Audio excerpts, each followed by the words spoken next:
The fluorescent lights of the subway car flickered overhead, casting sickly shadows across the faces of late-night commuters who looked as exhausted as I felt. My fingers clutched the worn leather strap hanging from the ceiling, knuckles white with tension as the train lurched through another tunnel. I'd made a mistake. A stupid, careless mistake that was going to cost me everything. I should have been home an hour ago. Should have taken the uptown train like I did every single night. But tonight, my mind had been elsewhere, replaying the moment Derek's fingers had brushed mine when he'd handed me a file this afternoon. The electricity that had shot through my body at that simple, innocent touch. And I'd gotten on the downtown train instead. By the time I'd realized my error, I was already 5 stops in the wrong direction. My phone buzzed in my purse for what felt like the 100th time. I didn't need to look at it to know who was calling. Derek Drake. My boss, the man who terrified half of Manhattan with a single glance. The man whose penthouse office I'd left at precisely 6:47 p.m., mumbling something about needing to pick up groceries before heading home. The man who, for reasons I couldn't begin to comprehend, had started asking where I was going after work, what time I'd be home, whether I'd eaten dinner. My mother's voice echoed in my head, as it always did when I felt the faintest flutter of hope or happiness. Don't be ridiculous, Jasmine. Men like that don't notice girls like you. You're plain, forgettable. The sooner you accept that, the less you'll embarrass yourself. I caught my reflection in the subway window. Mousy brown hair pulled back in a severe bun, glasses that were 2 years out of style because I couldn't afford new ones, a shapeless gray cardigan over a white blouse that had seen better days. My mother was right. I was nothing special. Derek's attention was probably just professional concern for an employee. Nothing more. The train finally screeched to a stop at my station. Union Square, 40 minutes and a lifetime away from where I should have been. I emerged onto the street at 9:23 p.m., my heart hammering as I checked my phone. 12 missed calls, 7 text messages. Where are you? Jasmine, answer your phone. This isn't funny. Call me immediately. I'm sending Marcus to your apartment. If something's happened to you, I swear to God. My hands trembled as I read the messages. There was an edge to them, something I'd never heard from Derek before. Not anger exactly, but something darker, more possessive. It made my stomach twist with an emotion I couldn't name. I lived in a rent-controlled walk-up in Alphabet City, the kind of building where the heating was unreliable and the neighbors' arguments bled through paper-thin walls. It was a 20-minute walk from the subway, through streets that got progressively emptier and darker with each block. I usually tried to be home before sunset. Tonight, I was walking through shadows. My footsteps echoed on the pavement as I hurried past shuttered bodegas and graffitied storefronts. A group of men lounging outside a corner bar called out something that made my cheeks burn, but I kept my head down, walking faster. Almost there. Just 3 more blocks. That's when I saw the car, a black Escalade with tinted windows, idling at the curb directly in front of my building. My steps faltered. I recognized that car. I'd seen it parked outside Drake Industries headquarters every morning when I arrived for work, seen Derek's driver Marcus open the rear door with practiced precision. What was Derek's car doing here? As if in answer, the rear door swung open, and Derek himself emerged onto the sidewalk. Even in the dim streetlight, he was devastating.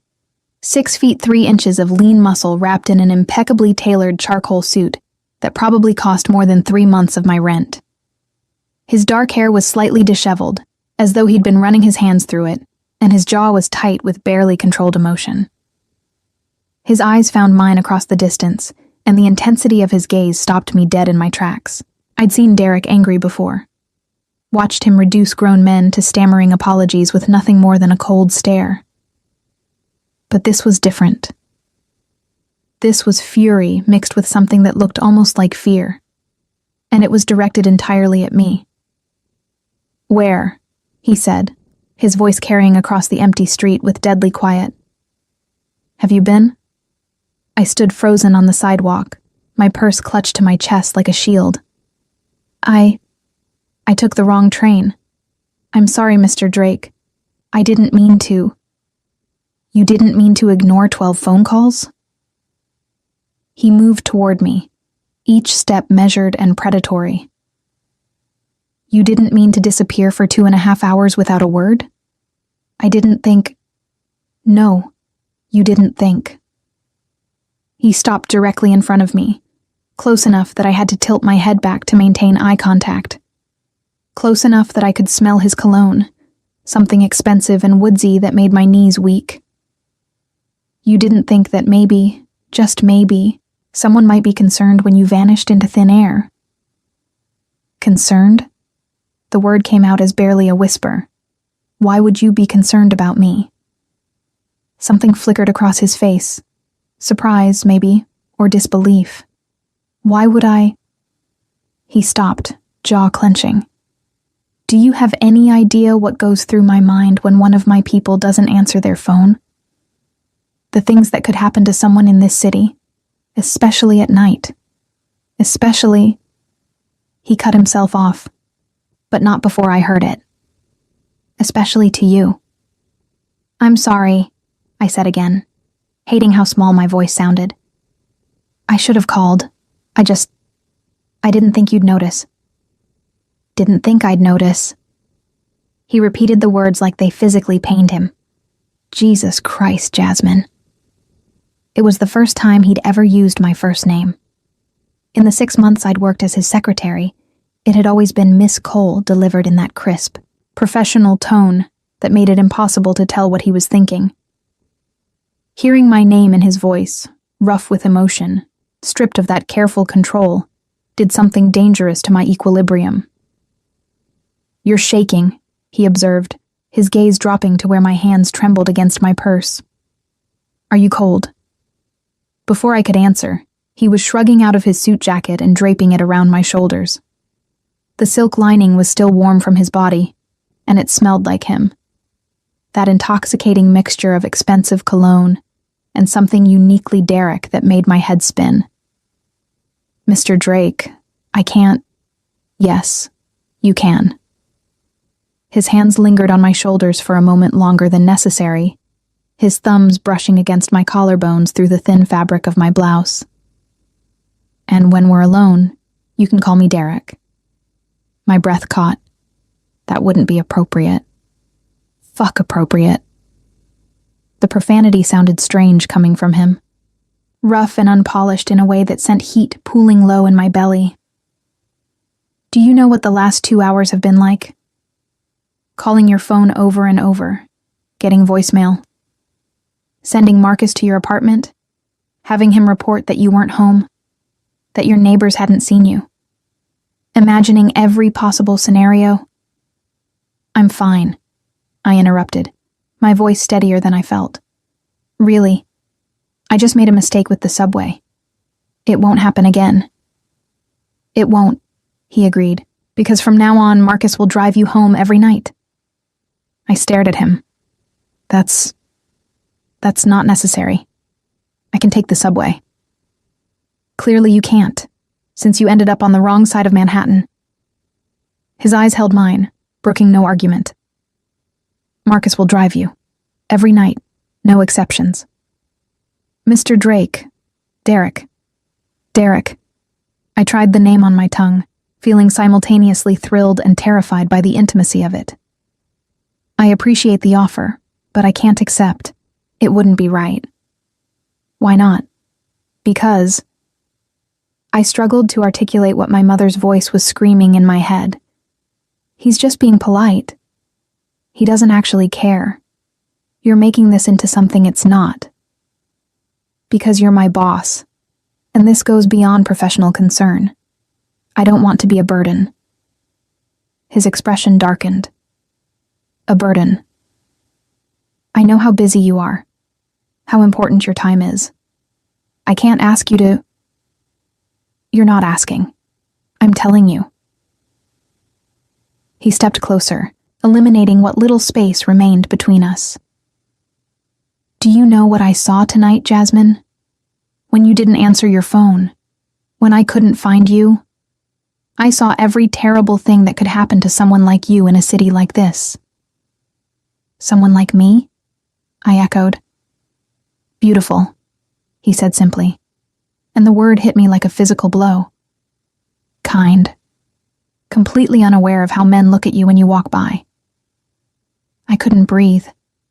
Couldn't process what he was saying. "Beautiful? Me? I'm not—" I started, but he cut me off. "Yes, you are." His hand came up to cup my face, his thumb tracing along my cheekbone with devastating gentleness. "And the thought of something happening to you, of someone hurting you because I wasn't there to prevent it." His jaw clenched. "I can't. I won't let that happen." This wasn't professional concern. This was something else entirely. Something possessive and protective and utterly terrifying in its intensity. "Why do you care?" I whispered. "I'm just your secretary." "Just my—" He laughed, but there was no humor in it. "Is that really what you think? That you're just my secretary? What else would I be?" He was quiet for a long moment, his dark eyes searching mine as though trying to read secrets written beneath my skin. Finally, he spoke, his voice low and rough with emotion I couldn't name. "Come upstairs with me." My heart stopped. "What?" "Your apartment. Let me walk you up. Make sure you get inside safely." It was a reasonable request, gentlemanly even. But the way he said it, like he needed to see me safe behind a locked door before he could breathe again, made it feel like something more. "Okay," I heard myself say. We climbed the 5 flights of stairs in silence. The elevator had been broken for 2 weeks, but I'd been too embarrassed to mention it to the super. Derek followed close behind me, his presence at my back both comforting and unnerving. I was hyper-aware of every step, every breath, the way his jacket swamped my smaller frame. My apartment was on the 5th floor, at the end of a dimly lit hallway that smelled of old cooking oil and something I preferred not to identify. I fumbled with my keys, my hands still trembling, until Derek gently took them from me. "Let me." He unlocked the door with steady hands, then stepped inside first. "Stay here." Before I could protest, he was moving through my tiny studio apartment with the practiced efficiency of someone used to assessing threats. He checked the bathroom, looked under the bed, examined the fire escape window to make sure it was locked. Only when he was satisfied did he turn back to me. "All clear." I stepped inside, suddenly self-conscious about the cramped space. My entire apartment would probably fit inside Derek's office bathroom. The furniture was all secondhand, a futon that doubled as my bed, a rickety table with 2 mismatched chairs, a kitchenette that barely deserved the name. Books were stacked in piles against every wall, the one luxury I allowed myself. "It's not much," I said quietly, wrapping my arms around myself. "But it's mine." Derek was quiet, taking in the space with an expression I couldn't read. His gaze lingered on the collection of empty ramen containers in my sink, the single dying plant on the windowsill, the pile of bills on my table that I'd been trying not to think about. "How much does this place cost you?" he asked finally. "Mr. Derek, he corrected. "How much?" $1,800 a month. I saw no point in lying. It's rent-controlled, which is the only reason I can afford it at all. His jaw tightened. "And your mother?" I flinched at the mention of her. "What about my mother?" "You send her money every month. I've seen the wire transfers in your banking records." Heat flooded my face. "You looked at my banking records?" "I did a background check when I hired you. Standard procedure." His eyes held mine. "What I want to know is why you're living like this." He gestured at the cramped apartment, while sending $1,000 a month to a woman who, from what I can tell, has never done anything to deserve your generosity. "She's my mother." The words came out defensive, automatic. "She sacrificed everything to raise me." The least I can do is help her financially." "Did she?" Derek asked quietly. "Sacrifice everything? Or did she tell you that so many times you started to believe it?" The question hit too close to home. I thought of my mother's constant reminders of how much I'd cost her. Every doctor's visit, every school supply, every meal I'd eaten carefully tallied and thrown back in my face. "I gave up my dreams for you. The least you can do is show some gratitude." "You don't know her," I said, but my voice wavered. "I know enough." He moved closer, his presence filling the small space. "I know she calls you at work 3 times a week. I know every call leaves you upset, even though you try to hide it. I know you skip lunch to save money because you're sending half your paycheck to someone who makes you feel worthless." Tears stung my eyes. "Stop." "Why? Because it's true?" His voice softened. "Jasmine, you're brilliant at your job. Organized, efficient, capable of anticipating what I need before I ask for it. You're the best secretary I've ever had, and that's saying something considering the parade of incompetence I've employed over the years. Then why do you treat me like I'm about to break?" The question burst out before I could stop it. "Why do you watch me the way you do? Why did you panic tonight when I was late? Why does it matter to you?" "Because," he said, and there was something raw in his voice now, something unguarded. "I can't stop thinking about you. Every time you bite your lip when you're concentrating. Every time you blush when I stand too close. Every time you drop something and bend over to pick it up. And I have to remind myself that touching you would be the worst kind of line to cross." He took a breath. "I'm obsessed with you, Jasmine. Have been since the day you walked into my office for your interview, looking terrified and determined in equal measure. I couldn't speak. Couldn't move. Couldn't do anything but stare at this man who'd just turned my entire world upside down with a handful of sentences. That's why I care," he continued. "That's why I panicked tonight. Because the thought of something happening to you, of losing you before I've even—" He stopped, jaw clenching. "I need to go, before I do something we'll both regret." He moved toward the door, and panic seized me. "Wait." He stopped, his hand on the doorknob. "Yes, thank you," I said softly. "For coming to check on me, for caring, even when I don't understand why." He looked back at me over his shoulder, and the heat in his gaze nearly knocked me off my feet. "Get some rest, Jasmine. Marcus will be here at 7:30 tomorrow morning to drive you to work. Don't argue." Then he was gone, leaving me alone in my tiny apartment with his jacket still draped around my shoulders and the echo of his confession ringing in my ears. "I'm obsessed with you." I sank onto my futon, my mind reeling. This couldn't be real. Men like Derek Drake didn't become obsessed with women like me. My mother had made that abundantly clear my entire life. I was plain, forgettable, nothing special. But the way he'd looked at me tonight, like I was precious, like losing me would destroy him, that hadn't been imaginary. That had been real. My phone buzzed with a text message. From Derek. "Lock your door. Set the deadbolt. And Jasmine, sleep well.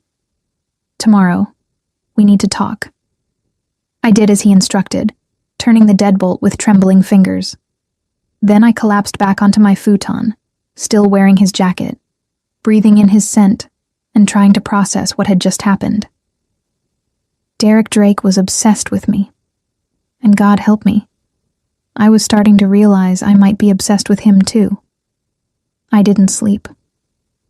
How could I, when every time I closed my eyes, I saw Derek's face, the raw hunger in his expression when he'd called me beautiful, the way his thumb had traced my cheekbone like I was something precious and fragile. At 7:28 a.m., I was waiting by my building's entrance, wearing my usual uniform of sensible slacks and a modest blouse, my hair scraped back in that severe bun my mother always insisted made me look presentable. I'd tried to return Derek's jacket to its pristine condition, but it still smelled like him, and I'd spent far too long that morning breathing it in before forcing myself to fold it carefully and place it in my bag. The black Escalade pulled up at precisely 7:30. Marcus emerged from the driver's seat, his expression professionally neutral as he opened the rear door for me. "Good morning, Miss Cole." "Good morning, Marcus." I hesitated at the door. "This really isn't necessary. I can take the subway." Mr. Drake was quite clear on this matter, miss. Something that might have been amusement flickered across his weathered face. And I've worked for him long enough to know when arguing is pointless. I climbed into the back seat, my cheeks burning. The interior smelled of leather and wealth, so far removed from the subway's stale air and suspicious stains that it felt like entering another dimension. As Marcus pulled into traffic, my phone buzzed. A text from my mother. "You didn't call yesterday. I suppose you're too busy with your important job to check on your own mother, the woman who sacrificed her youth raising you." Guilt twisted in my stomach, automatic and familiar.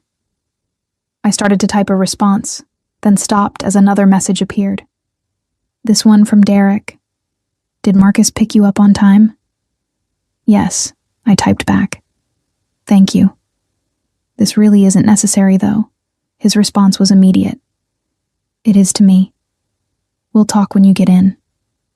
23 minutes later, the Escalade pulled up in front of Drake Industries headquarters, a gleaming tower of steel and glass that dominated the Manhattan skyline. Marcus opened my door, and I stepped out onto the sidewalk where other early morning workers rushed past, clutching their coffee and their ambitions. "Have a good day, Miss Cole," Marcus said. "Thank you." I paused. "Marcus, how long have you worked for Mr. Drake?" 12 years, miss." "Have you ever seen him?" I struggled to find the right words. "Has he ever acted this way before? About an employee?" Marcus's expression remained carefully neutral, but I saw understanding in his eyes. "No, miss. Never." The elevator ride to the 47th floor felt both too long and too short. My stomach churned with anticipation and dread in equal measure. What did Derek want to talk about? Last night's confession? The way he'd touched my face like I was something worth treasuring? The executive floor was still mostly empty when I arrived. It was only 7:53, and most employees didn't filter in until 9. I unlocked the outer office that served as my workspace, separated from Derek's inner sanctum by a heavy oak door that was currently closed. I'd barely set down my bag when that door opened, and Derek stood framed in the doorway. He looked like he'd slept about as well as I had. There were shadows under his eyes, and his hair was slightly disheveled, as though he'd been running his hands through it. But he was still devastatingly handsome in a navy suit that emphasized his broad shoulders and lean frame. "You're early," he observed. "So are you." I never left. He gestured to his office. "Come in, please." My legs felt unsteady as I crossed the threshold into his domain. I'd been in Derek's office hundreds of times, but it felt different now, charged with the same electricity that had crackled between us in my cramped apartment.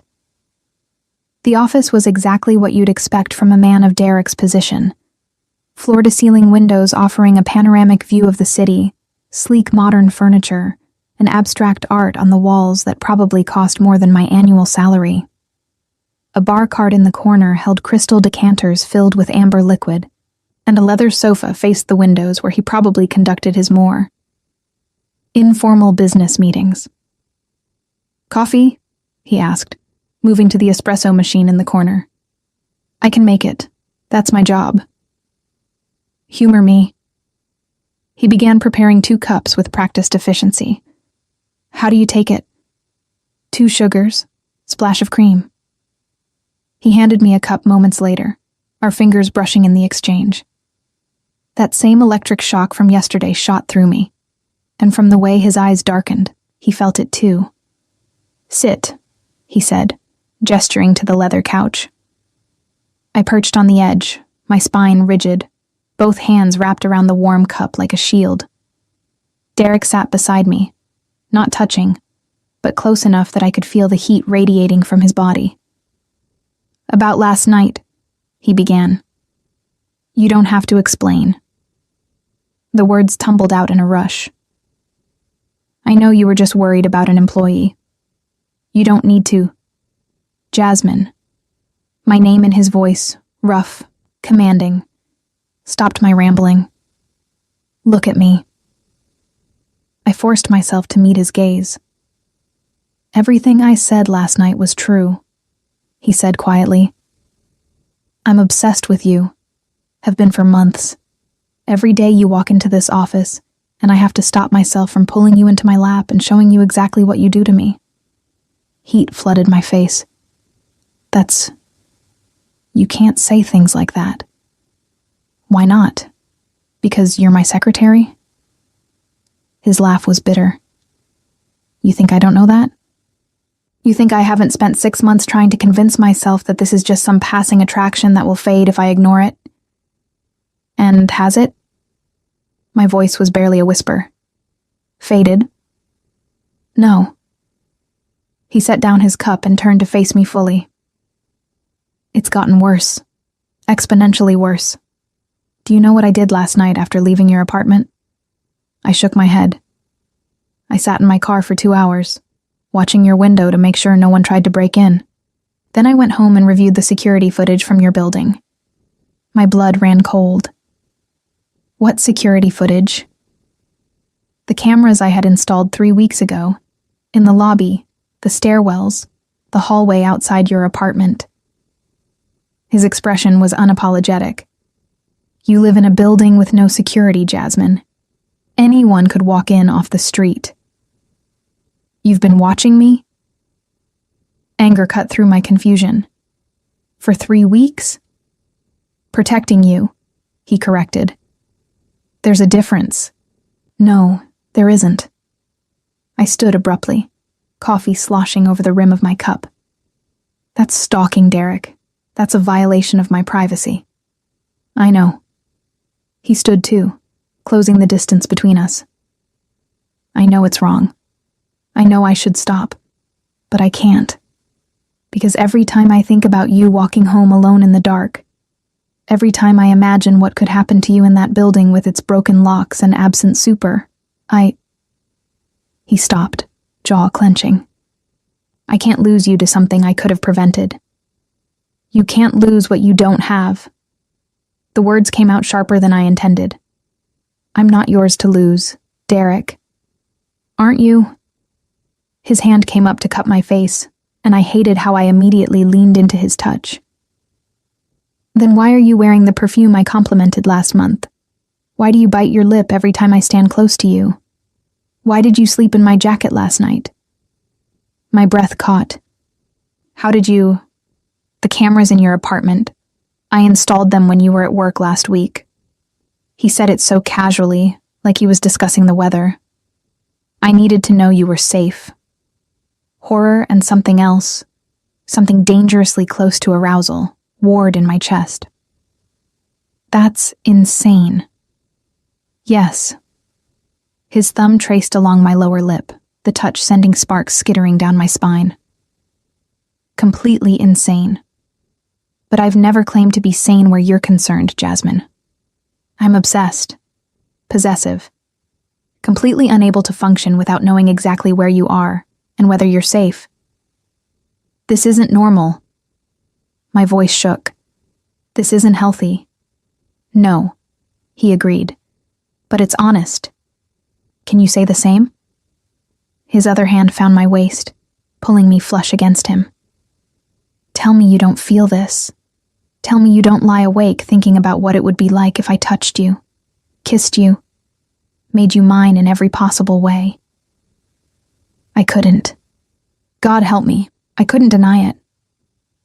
My phone buzzed insistently in my pocket, shattering the moment.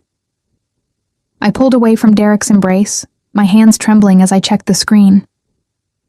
5 missed calls from my mother. A text message. "I know you're at work, but I need to talk to you immediately. It's important." Is that her? Derek's voice had gone cold. "My mother, yes, I should..." Don't. His hand caught my wrist. Whatever she wants, it can wait. You don't understand. She gets upset if I don't answer. Let her be upset. His grip was gentle but immovable. Jasmine, I've been watching you for 6 months. I've seen how these calls affect you. How you come back from lunch with her looking like you've been crying. How you skip meals to send her money. How she calls you 3-4 times a day and you drop everything to answer. She needs me. She's using you. The words were brutal in their honesty. And you let her because she's convinced you that you're not worth anything better. Tears stung my eyes. You don't know what you're talking about. Don't I? He released my wrist, but his gaze held me captive. Tell me I'm wrong. Tell me she doesn't make you feel small and worthless and grateful for whatever scraps of affection she tosses your way. I couldn't, because he was right. Because my mother's love had always come with strings attached, strings that choked and constrained and left me gasping for air. My phone rang again, my mother's name flashing on the screen.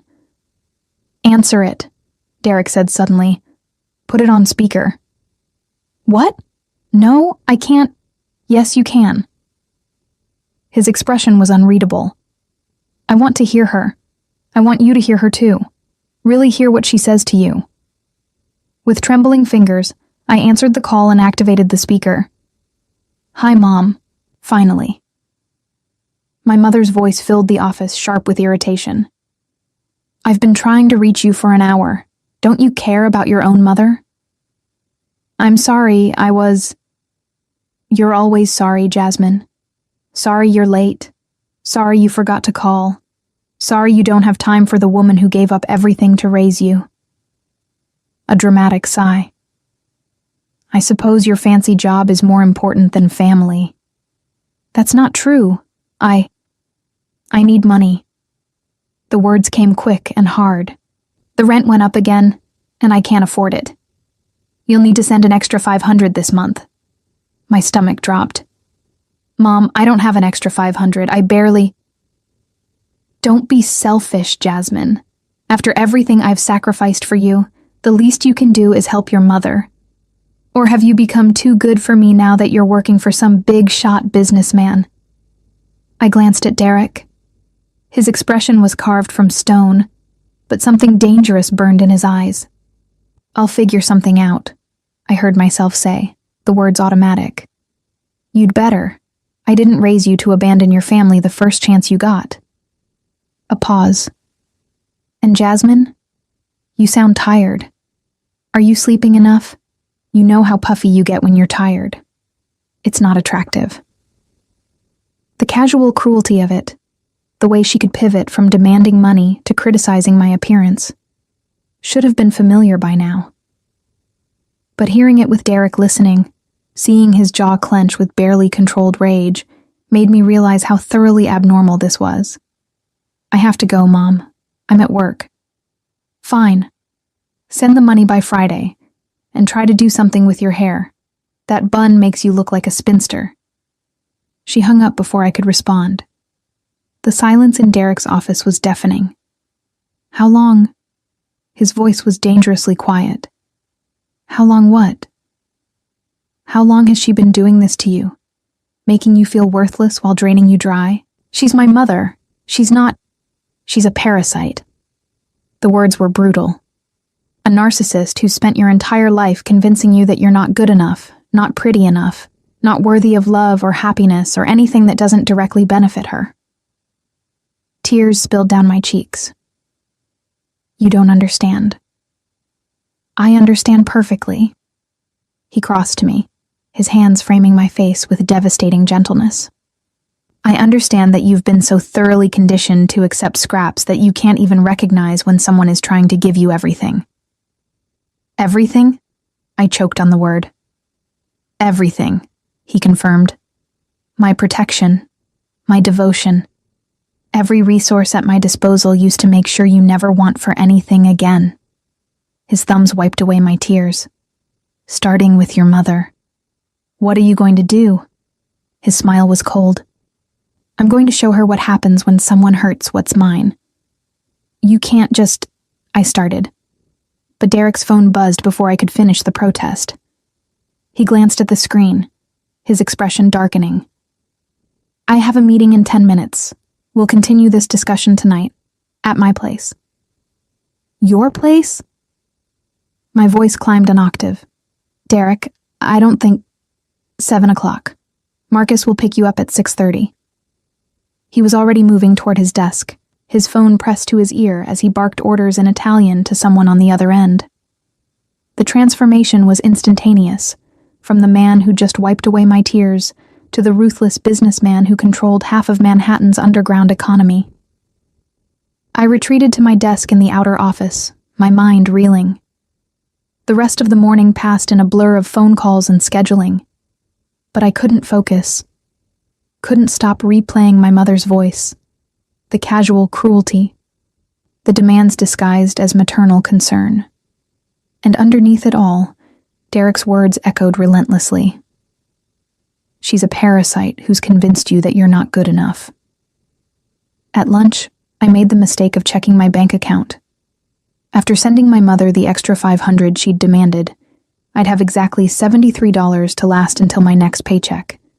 $73 for food, subway fare, the prescription I needed to refill. My hands trembled as I closed the banking app. Miss Cole? I looked up to find Marcus standing in my doorway, holding a takeout bag from Maria, the Italian restaurant where a single appetizer cost more than my weekly grocery budget. Mr. Drake thought you might be hungry. He asked me to bring you lunch. The bag contained truffle pasta, grilled octopus, and a dessert that looked like it belonged in an art museum. A note was tucked inside, written in Derek's angular handwriting. Eat. All of it. We both know you skipped breakfast. I should have been annoyed by his presumption. Instead, tears pricked my eyes as I took my first bite of the pasta. It was the most delicious thing I'd ever tasted. Rich and decadent and so far removed from my usual diet of ramen and bodega sandwiches that it felt like eating in another language. My phone buzzed. My mother again. Did you send the money yet? I'm waiting. I transferred the $500 with shaking fingers, watching my bank balance plummet into the danger zone. Then I set my phone face down on my desk and forced myself to eat every bite of the meal Derek had sent, even though guilt twisted my stomach with each forkful. The afternoon crawled by with agonizing slowness. Derek emerged from his office twice, once to deliver documents that needed filing, once to tell me in clipped tones that his 7 o'clock meeting had been moved up, so I should be ready to leave by 6. Both times, his gaze lingered on me with an intensity that made my skin feel too tight. At 5:58, I was gathering my belongings when Derek appeared in my doorway, his suit jacket slung over one shoulder. Ready? I should probably just go home. I'm sure you have more important... Nothing is more important than this conversation. He held out his hand. Come on.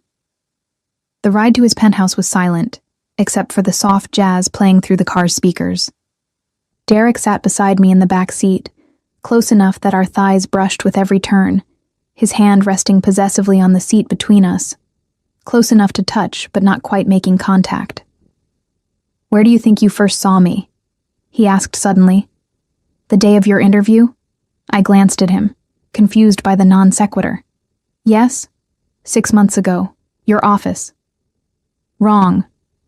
A slight smile curved his lips. It was 7 months ago. Cafe Reggio in the village. My breath caught. I remembered that day with crystalline clarity. A rare afternoon off, sitting alone at a corner table with a paperback novel and the cheapest item on the menu. A man had been at the bar, nursing an espresso and working on his laptop.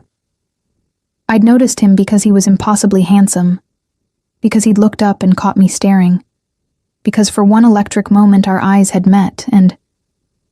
That was you. The words came out as barely a whisper. That was me. His gaze held mine. Do you remember what you were reading? Jane Eyre.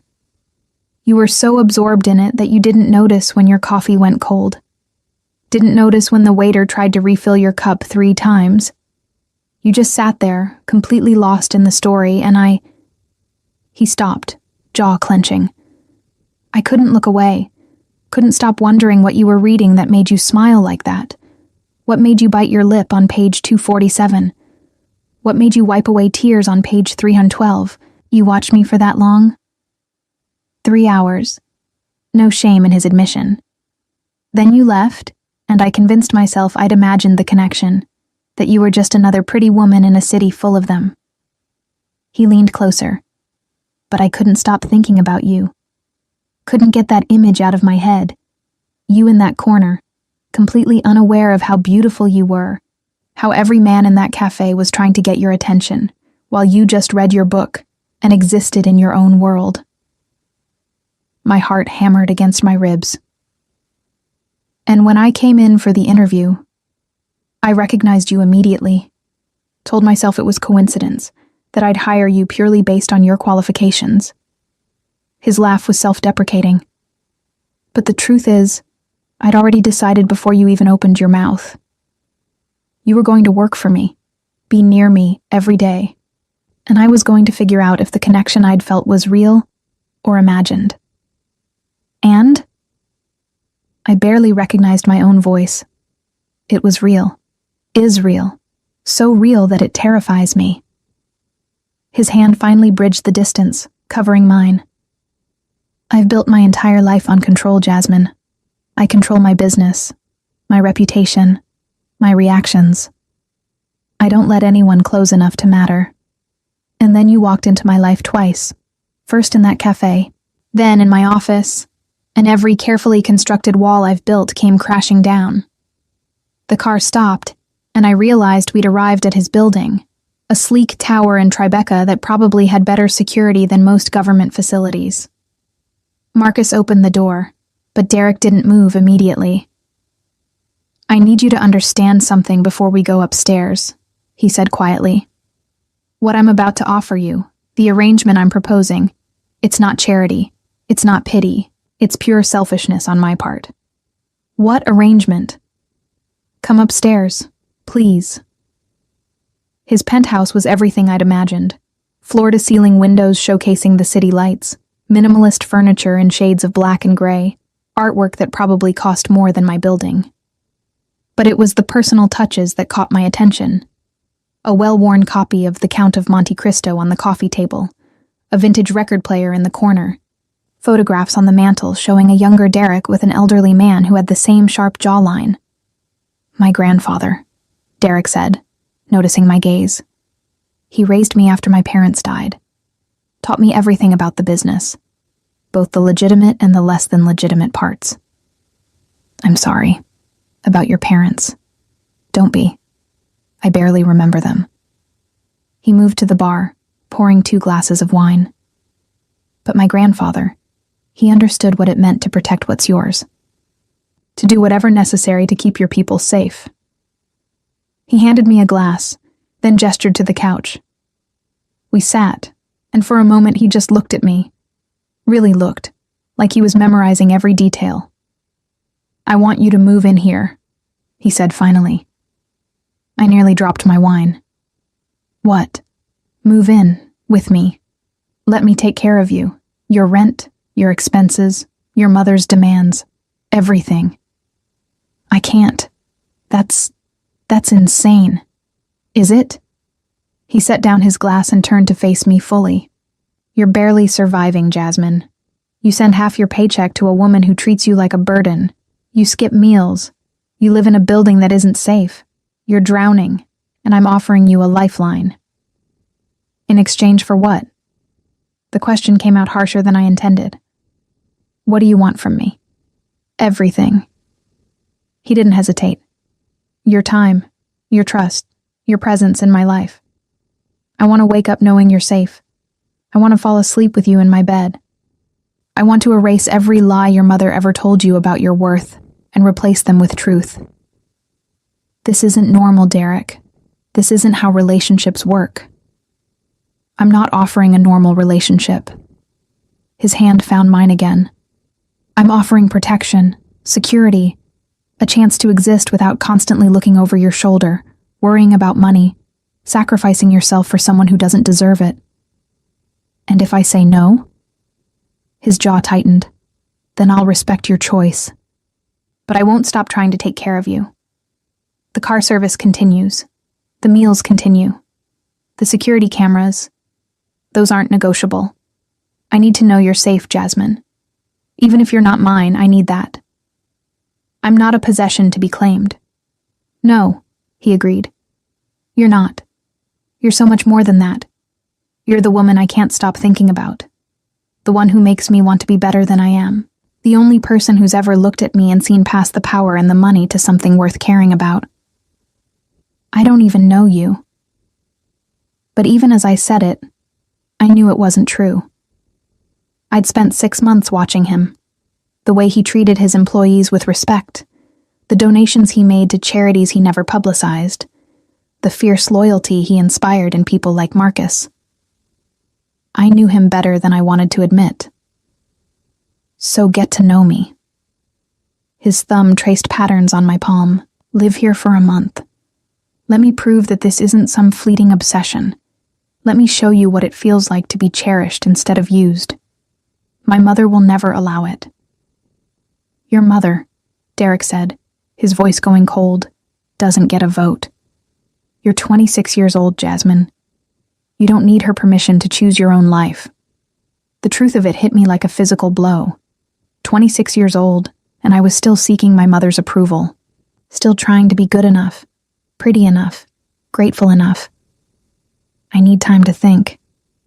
Take all the time you need.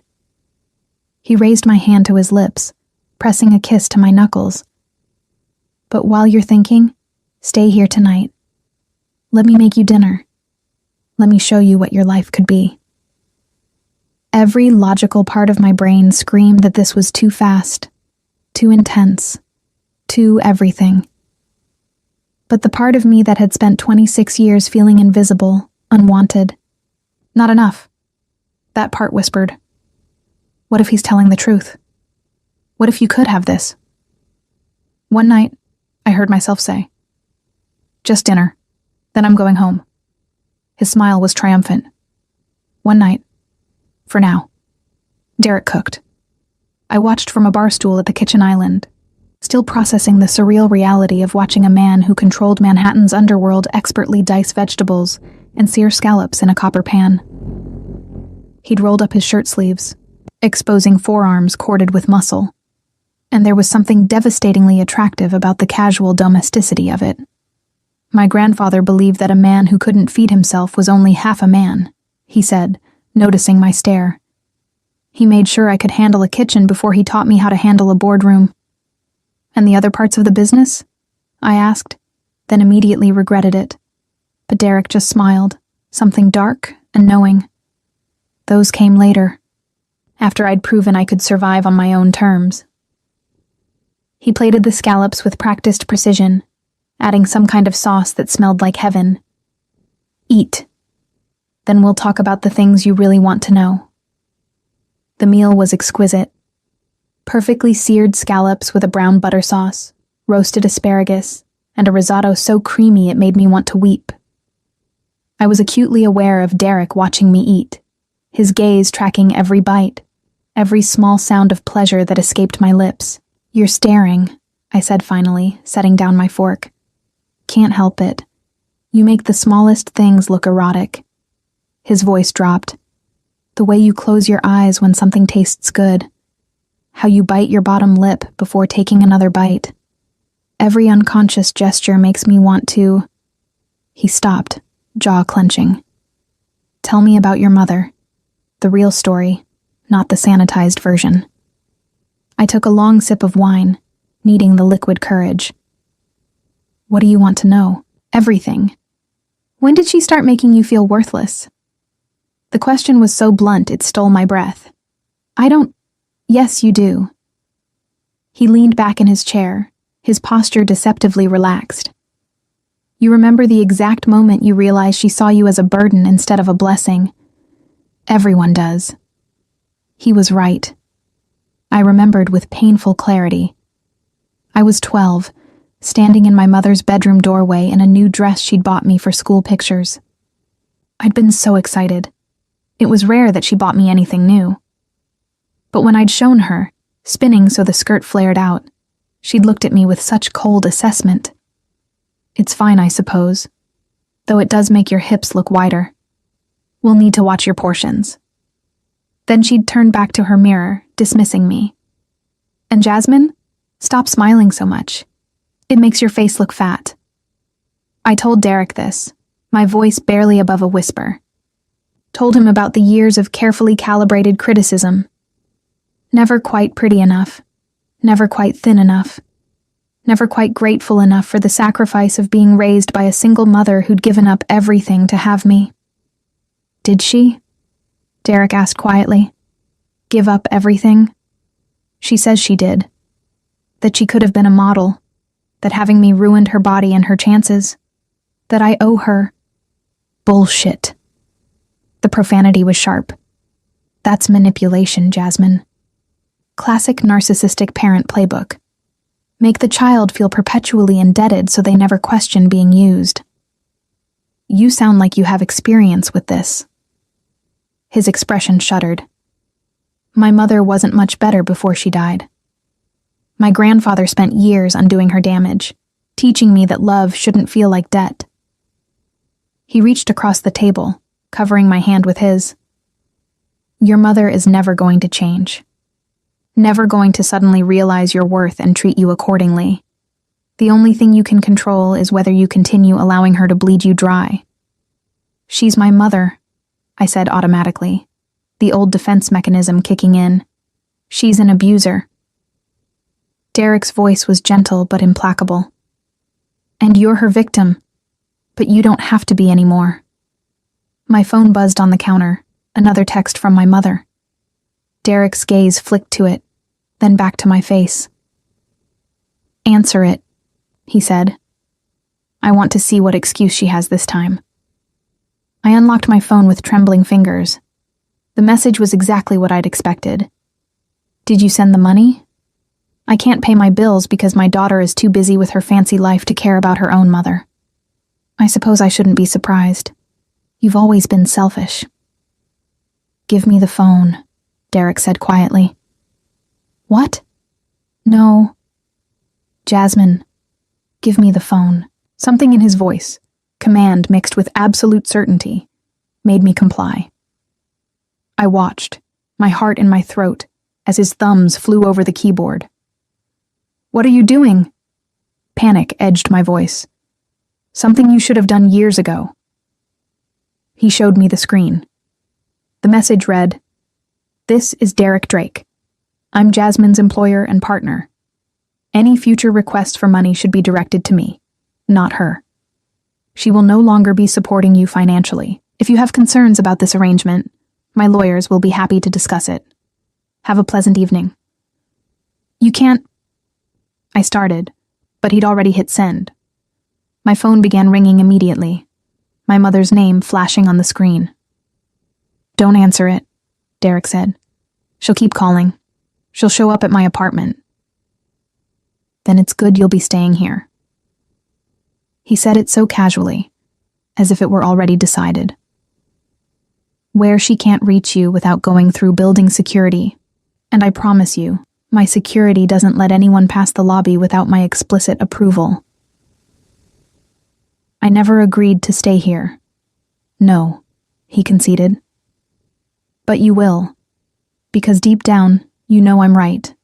You know that staying in that apartment, continuing to sacrifice yourself for a woman who sees you as an ATM, is killing you slowly.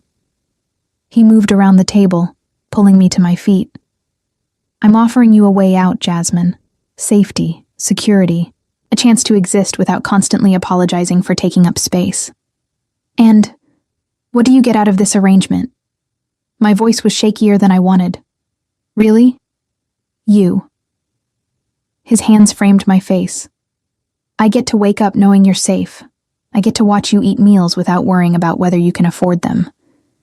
I get to see you relax instead of constantly tensing like you're waiting for the next criticism. His thumb traced my lower lip. And eventually, when you're ready, I get to touch you the way I've been fantasizing about for 7 months.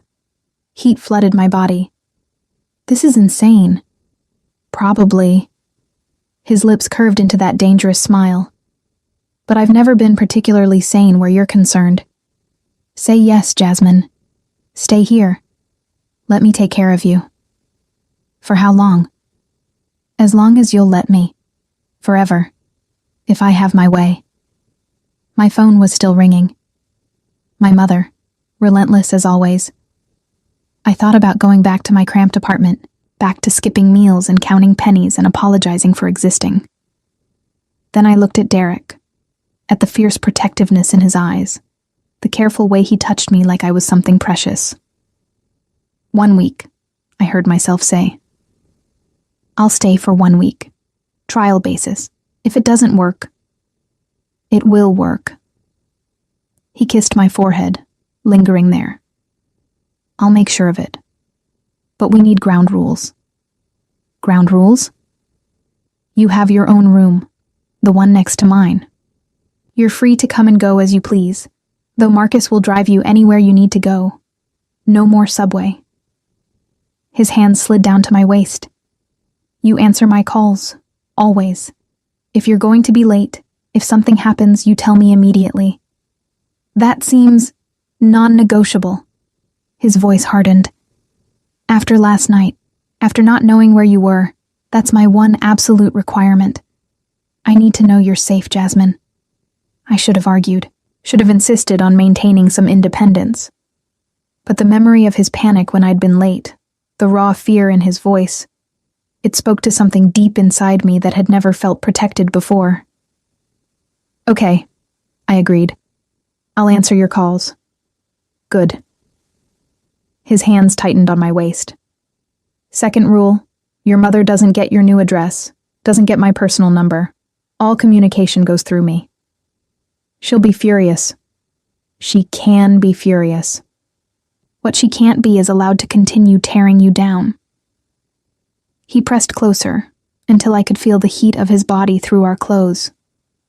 Third rule, you let me take care of you. That means no more skipping meals. No more wearing yourself out to save money. No more sacrificing yourself. You make it sound like I'm a project to be fixed. No. His voice was fierce. You're not broken, Jasmine. You're magnificent. You've survived years of emotional abuse and still managed to be kind, thoughtful, completely unaware of how extraordinary you are. I'm not trying to fix you. I'm trying to show you what you deserve. My phone had stopped ringing. 3 voicemails from my mother. 6 more texts. Each progressively more angry, more manipulative, more desperate. How could you do this to me? After everything I've done for you. You're ungrateful, just like your father. This is why he left. That last one hit like a physical blow. My father had left when I was 6, disappeared one morning with no explanation. And my mother had spent the next 20 years making sure I knew it was somehow my fault. If I'd been prettier, quieter, less trouble, maybe he would have stayed. Derek must have seen something change in my face because he took the phone from my hand and read the messages. His expression went dangerously cold. Your father, he said quietly. Tell me about him. There's nothing to tell. He left. My mother says it was because I was too much trouble. Jasmine. Derek's voice cut through my automatic response. Your father didn't leave because of you. Your father left because your mother is toxic, and he was too much of a coward to take you with him. How would you know? Because I had him investigated 3 months ago. The world tilted. You what? Peter Cole. Currently living in Portland under the name Peter Matthews. Remarried. 2 daughters from his second marriage. Works as an accountant. Derek's expression was carefully neutral. I can arrange a meeting if you want, or I can make sure he never bothers you. Your choice. I sank back onto the bar stool, my legs suddenly unable to support me. He's alive. He has other daughters. He's a coward who abandoned his child rather than fight for custody. I wouldn't blame you if you never wanted to see him. Derek crouched in front of me, his hands on my knees. But if you do want to meet him, want answers, I'll make it happen. Whatever you need, Jasmine. Whatever will help you heal. Why? The question burst out. Why do you care so much? Why go to all this trouble for someone like me? Because you're not someone like you. You're you. The woman who reads 19th century novels in coffee shops. Who bites her lip when she's concentrating. Who apologizes for existing when you should be demanding the world bow at your feet. He stood, pulling me with him.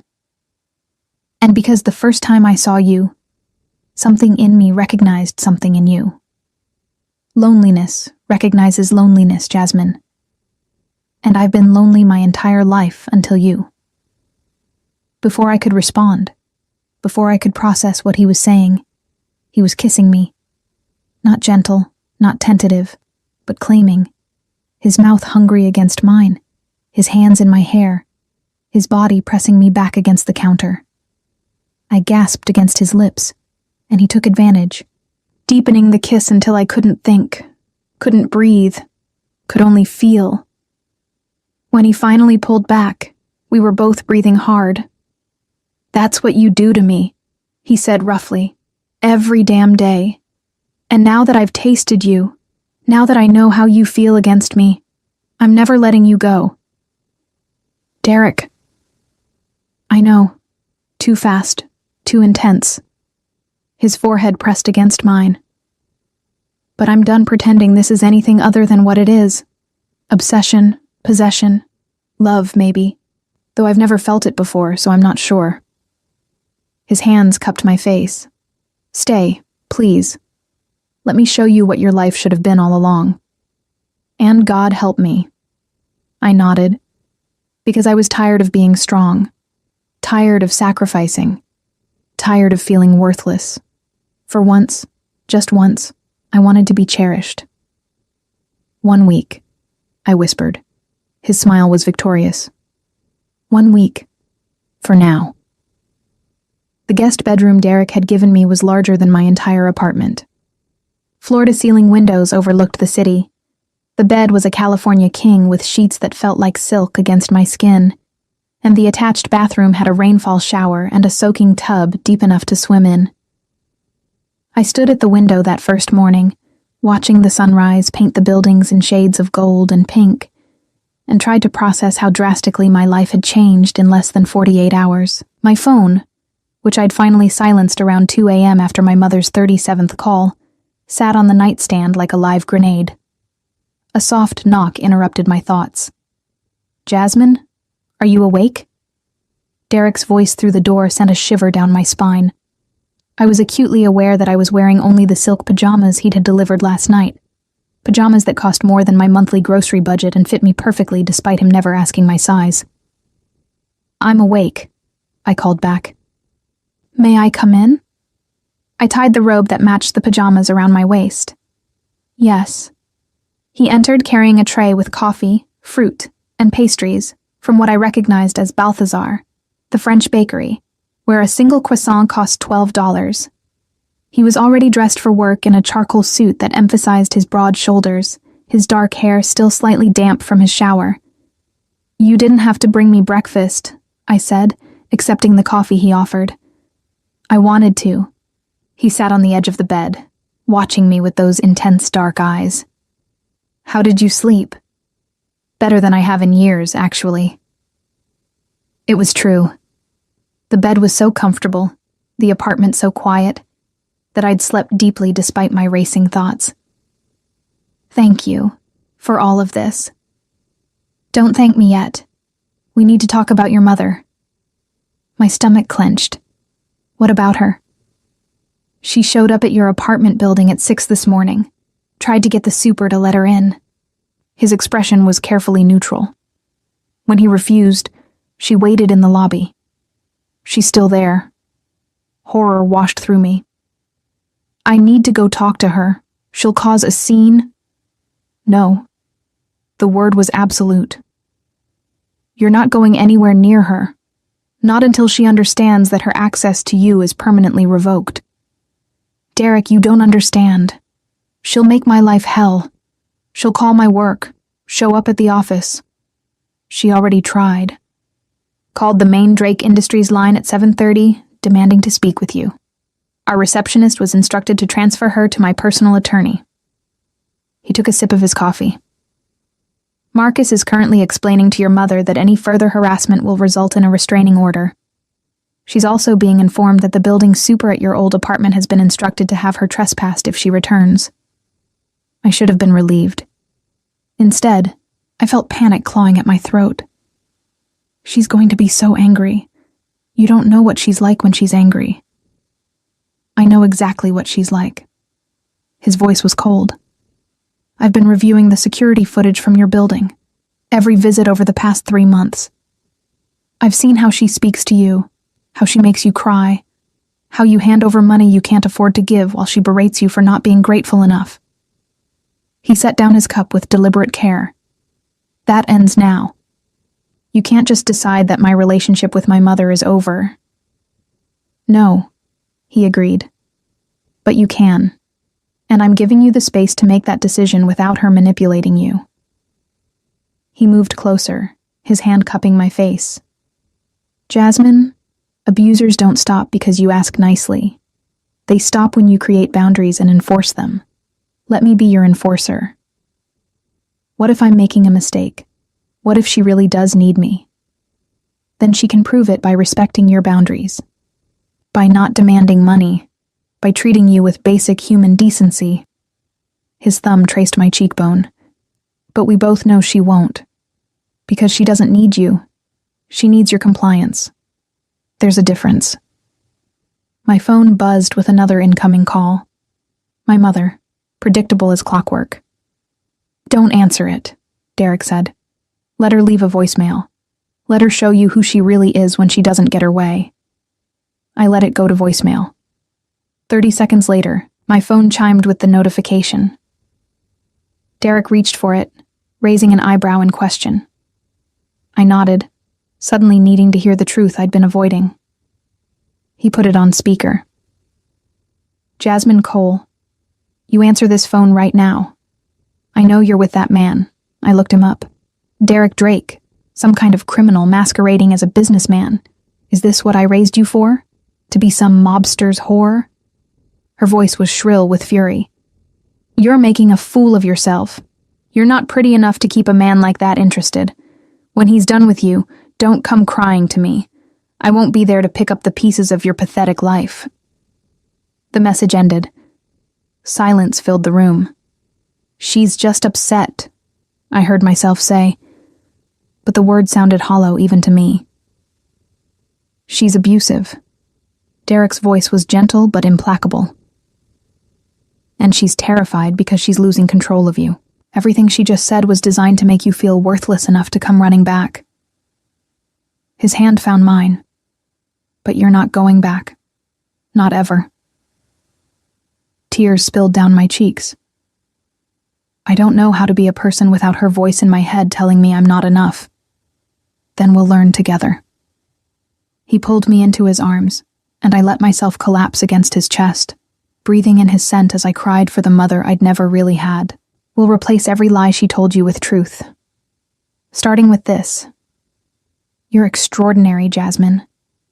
Brilliant and kind and so beautiful it hurts to look at you sometimes. You're just saying that. I'm saying it because it's true. He tilted my chin up, forcing me to meet his gaze. Do you know what I see when I look at you? A woman who survived years of emotional abuse and still managed to be gentle. Who gives to others even when she has nothing left for herself. Who reads Jane Eyre in coffee shops and makes eating scallops look like a religious experience. His voice roughened. I see the woman I'm falling in love with. Have been falling for since the moment I watched you cry over a novel and wanted to know what made you feel so deeply. Love. The word caught in my throat. Derek, we barely know each other. I know you take your coffee with 2 sugars. I know you bite your lip when you're nervous. I know you apologize for taking up space, even though you should be demanding the world rearrange itself around you. His hands framed my face. I know that when you finally let yourself relax, when you stop waiting for the other shoe to drop, your smile could power the entire city. That's enough for me. Before I could respond, his phone rang. He glanced at it, his expression hardening. I need to take this. Work. But Jasmine... He pressed a kiss to my forehead. We're not done talking about this. He stepped into the hallway to take the call, and I was left alone with my thoughts and my coffee and the dawning realization that Derek Drake was offering me something I'd never had.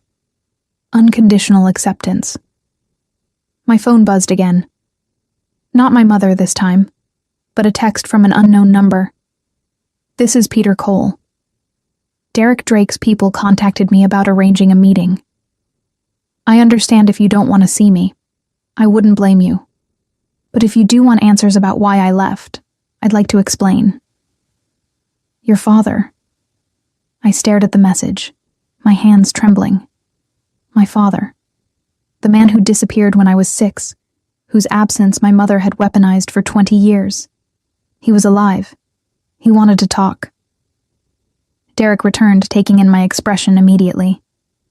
He contacted you. You gave him my number? I gave him the option. He chose to use it. Derek sat beside me again. Do you want to meet him? I don't know. I showed him the message. What if he's just like her?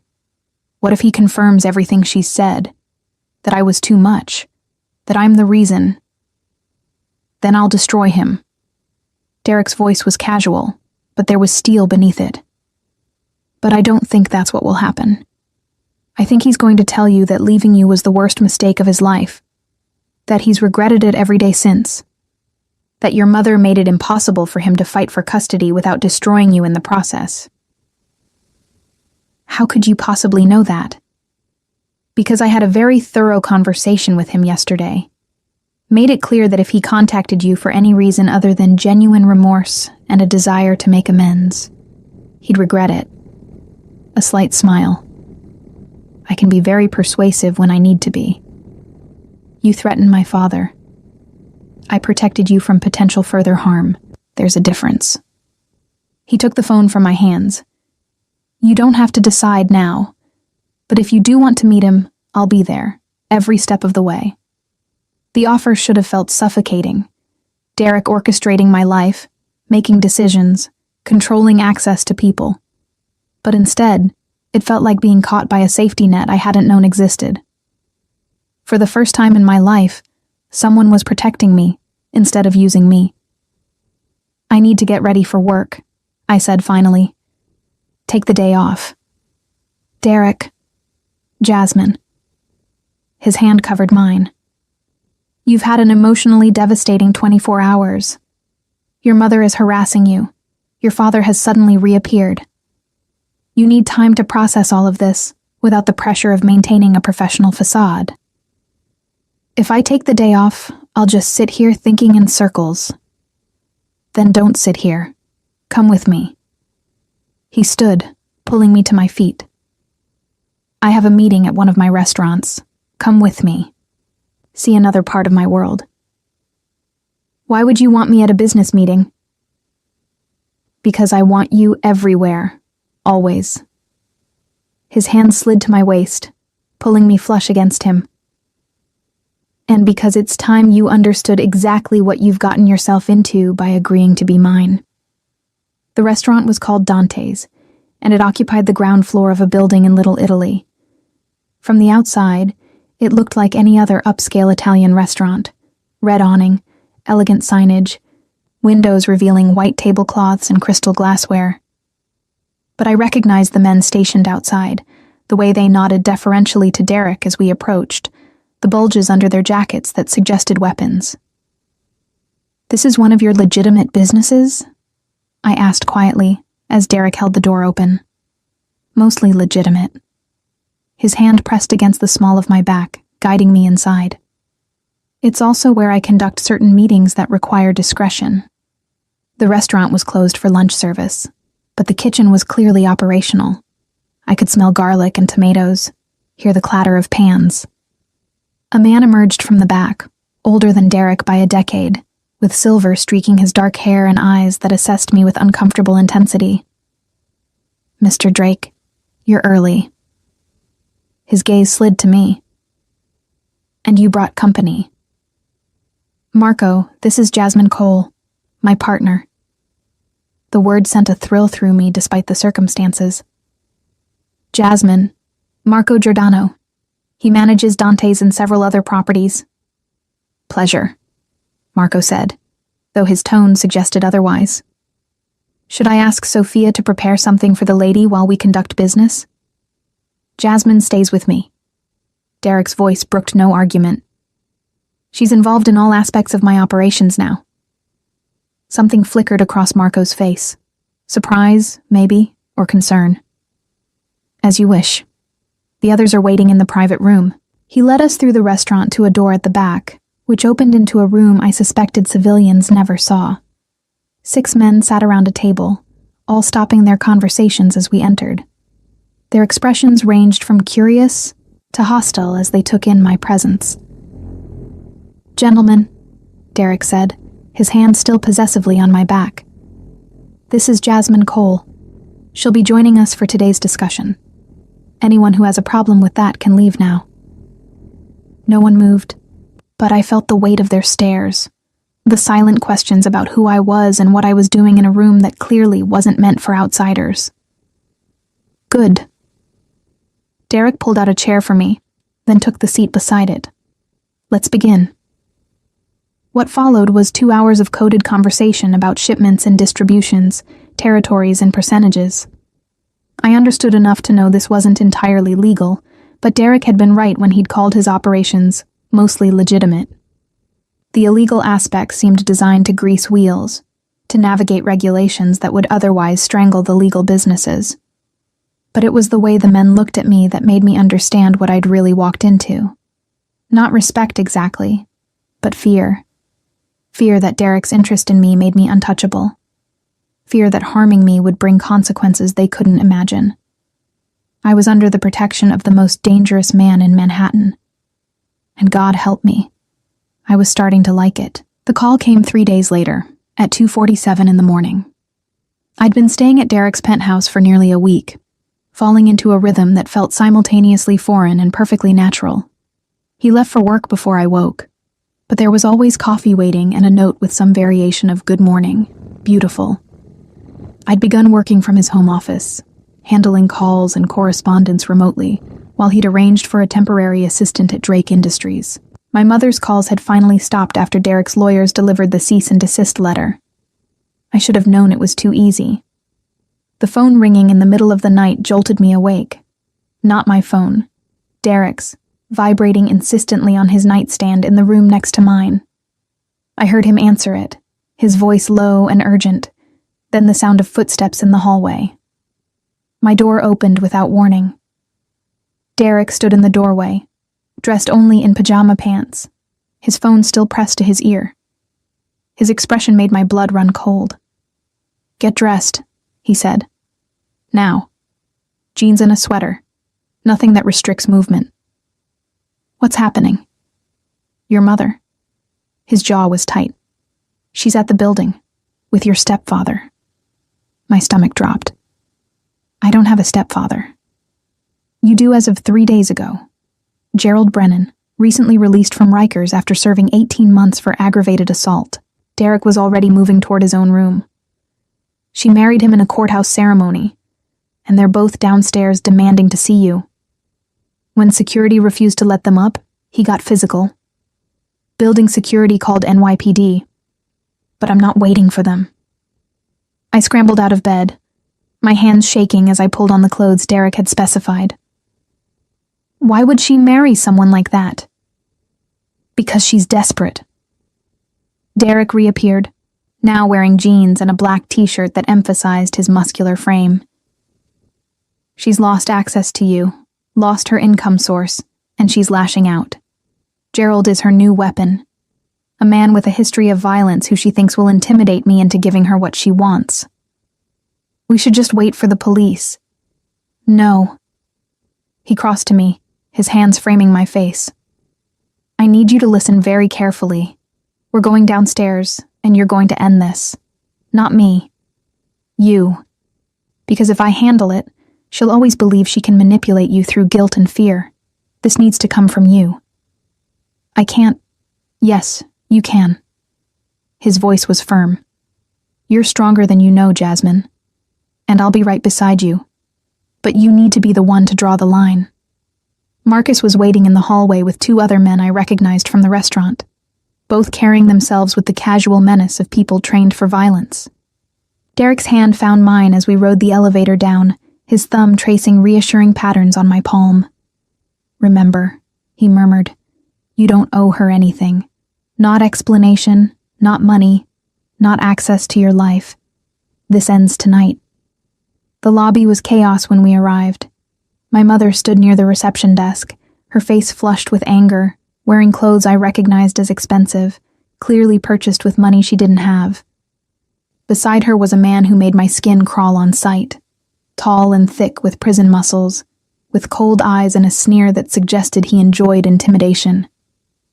Jasmine! My mother's voice echoed through the marble space. Thank God.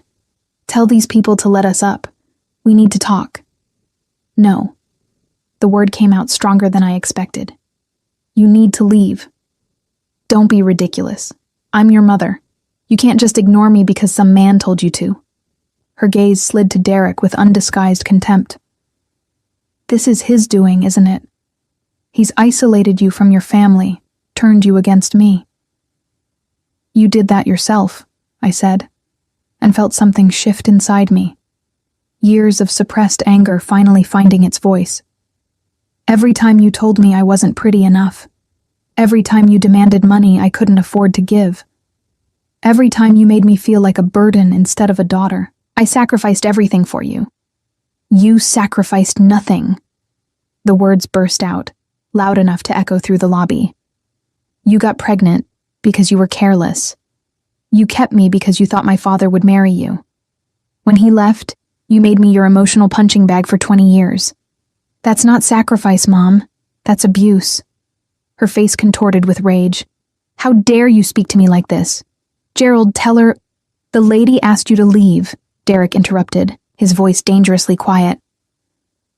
I suggest you do so before this becomes a criminal matter. Gerald stepped forward, puffing out his chest. And who the fuck are you to... He didn't finish the sentence.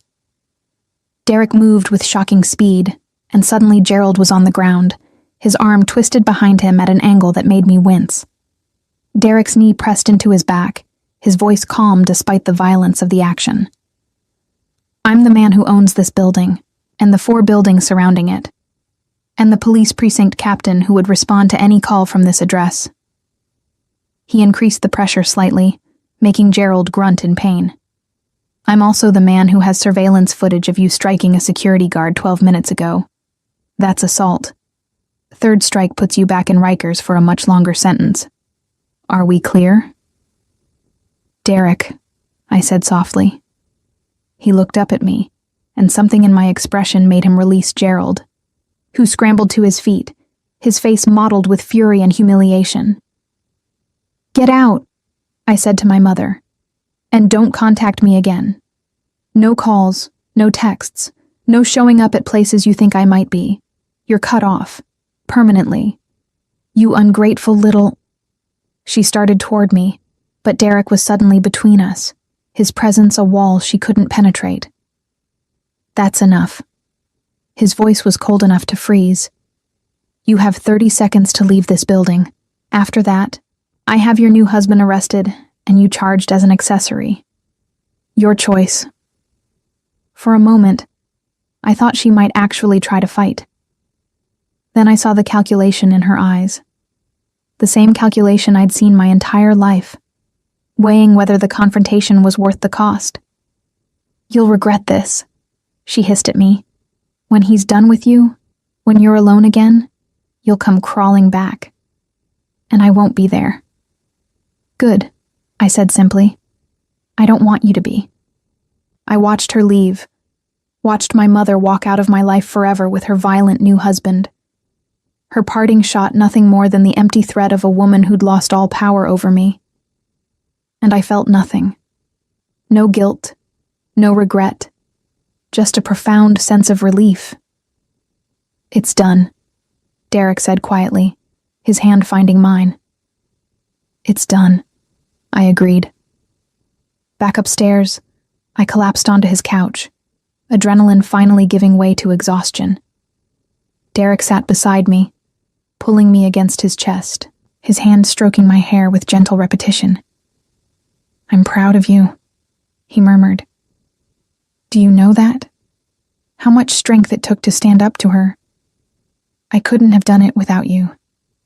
"Yes, you could have. Eventually." His lips pressed against my temple.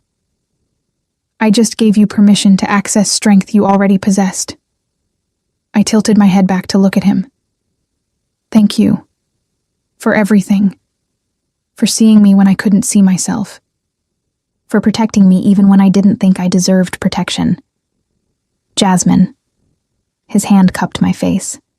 "You deserve everything. And I plan to spend the rest of my life proving it to you. The rest of your life is a long time. Not nearly long enough." His thumb traced my lower lip.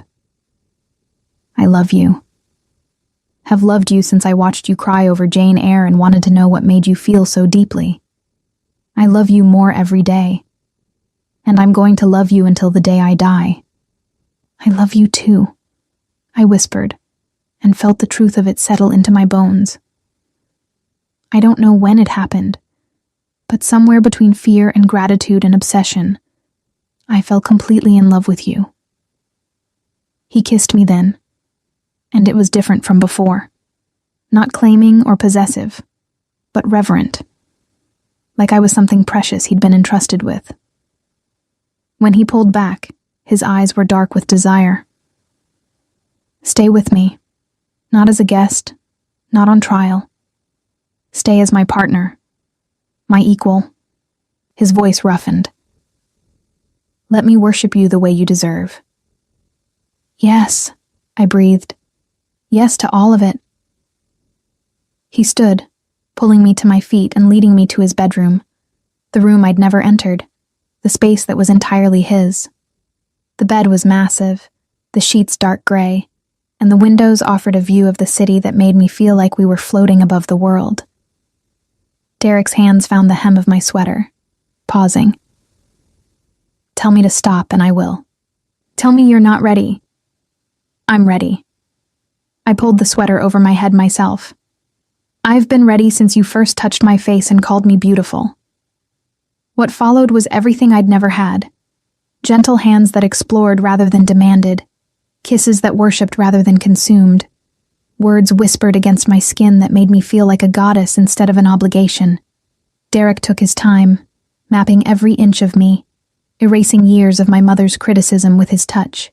"You're perfect," he breathed against my throat. "Every inch of you. And I'm going to spend hours proving it." He did. By the time dawn broke over the city, I'd been thoroughly loved, thoroughly claimed, thoroughly convinced of my own worth. I lay in Derek's arms, my body pleasantly sore, my heart fuller than I'd ever imagined possible. "I have something for you," he said quietly, reaching for the nightstand drawer. He pulled out a small velvet box. I was going to wait, do this properly. But after tonight, he opened it to reveal a ring. Not ostentatious, but perfect. A simple platinum band with a single diamond. "Marry me, Jasmine. Not because I'm obsessed, though I am. Not because I want to protect you, though I do. But because I love you, and I want to spend every day proving that you're worthy of everything good this life can offer." I should have said it was too fast. Should have insisted we needed more time. But looking into his eyes, feeling the certainty of what we'd built in such a short time, I knew there was only one answer. "Yes," I said. "Yes to marriage. Yes to forever. Yes to this beautiful, insane love we've somehow created." He slid the ring onto my finger, then kissed me again. And I thought about the woman I'd been just weeks ago. Invisible, frightened, convinced of her own worthlessness. She was gone. In her place was someone new. A woman who knew her value, who could stand up to abusers, who had found love in the most unexpected place. I was Derek Drake's partner, his equal, his future wife. And I had never been more certain of anything in my life.